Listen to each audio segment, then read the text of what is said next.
Quest of a Silly Knight. We are Team Starbucks. We consist of Michael Ansell, Matthew Vickery, Stuart Hawthorne, and Matthew Roberts.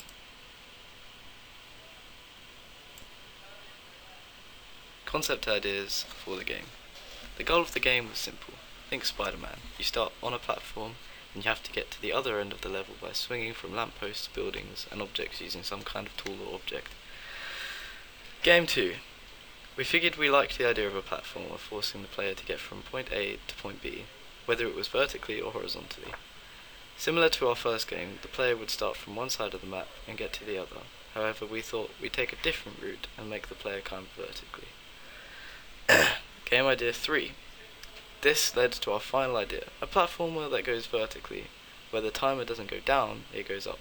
This means there's no time limit in which you must complete the game, but there is a sudden urge to get the best time.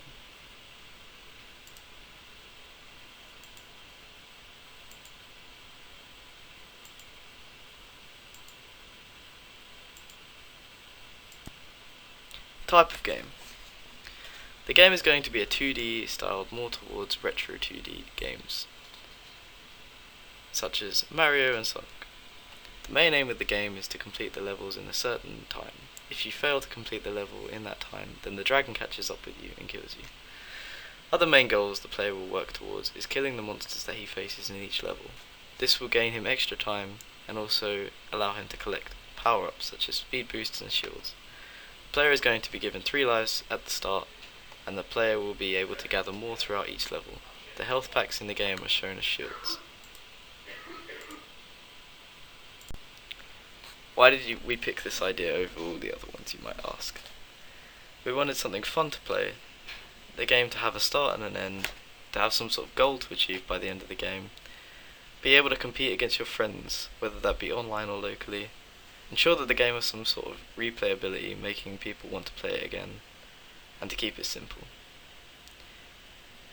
We brainstormed all of the ideas at the beginning, and we came up with this game which sort of incorporated all of the ideas together.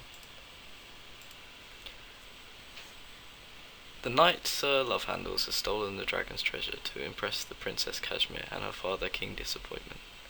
These names are ironic and bring a sort of sense of comedy and sort of twist the idea of average hero rescuing adventure games. After he returned to the castle, he was celebrated as a hero for bringing back the riches which the dragon had been keeping in its lair. It turns out that the knight didn't slay the dragon but tricked it into thinking that it was his friend. Then in the night he stole the dragon's treasure and rushed back to the castle.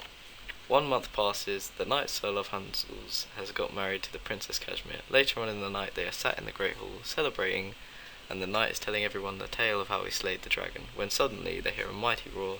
The dragon bursts through the door. At this moment the knight turns and starts running for his life.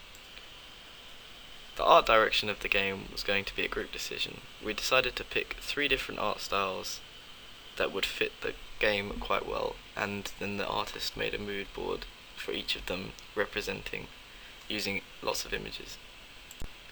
This was the cel shaded mood board. This was the realistic mood board. And this was the anime mood board. Cel shaded was the final choice for the group. We thought it would make the game stand out and focus on small details instead of colours. Everything in the game would be cel shaded, characters, enemies and backgrounds, pickups, you know. This is so that nothing looks out of place. However, the artist suggested a more realistic backdrop to make sure that the player knows that the background isn't interactable. We'd finally narrowed it down to 2 different games engines. These 2 games engines was Game Maker and Unity.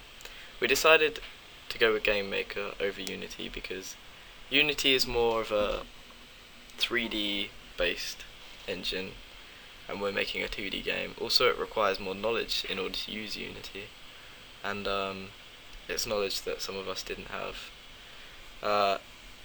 We decided to go with Game Maker because it's quite simple and it offers more for us in terms of making a 2D game. Sounds are important to a game. and this is no different for our game. As a group, this was our final decision.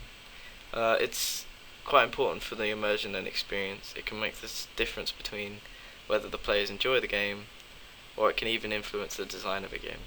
When conceptualizing the music, we decided to start with the menu screen. This is the first screen that the player encounters when they load the game, and it was important because it would give the player quite a big first impression on the game. We wanted to make all the sounds in the game quite 8-bit music. This would kind of give a retro feel, which platformers on the NES, such as Adventure Island, also had. And we decided to use 8-bit for also the sound effects of the character when they jump and stuff. This would kind of give a good indication, and it would also keep the retro feel for the player.